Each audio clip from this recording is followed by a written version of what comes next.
Un título más para añadir a una gran temporada. El Valencia Basket Club recibirá el título de Deportista de Honor de la Universitat Politécnica de Valencia, una distinción que ha aprobado el Consejo de Gobierno de la UPV y que entregará al club el próximo día 5 de octubre. La iniciativa parte del Vicerrectorado de Alumnado, Cultura y Deporte de la UPV.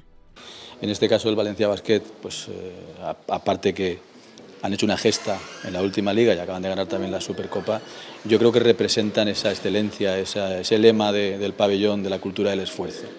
Y por otro lado, yo creo que es muy oportuno también destacar, junto con el éxito deportivo, el gran valor que está suponiendo el apoyo de Juan Roig, la inauguración de ayer inminente de la Alquería del Básquet, que hay unas instalaciones deportivas que me parece que son únicas en toda Europa. Juan Roig, presidente del Valencia Basket Club, pertenece al claustro de honor de la universidad, puesto que fue investido doctor honoris causa por la UPV en el año 2007. Esta es la primera ocasión que el título de deportista de honor de la UPV recae en un club, pero del ámbito del baloncesto ya tienen esta distinción Víctor Claver y Amaya Valdemoro. Desde que se implantó en el año 2006, se ha otorgado a atletas como Abel Antón y David Casinos, al triatleta Javier Gómez Noya, a judocas como Isabel Fernández, Sugoi Uriarte y Laura Gómez, al futbolista Juan Mata, al alpinista Jesús Calleja y al piloto Marc Coma.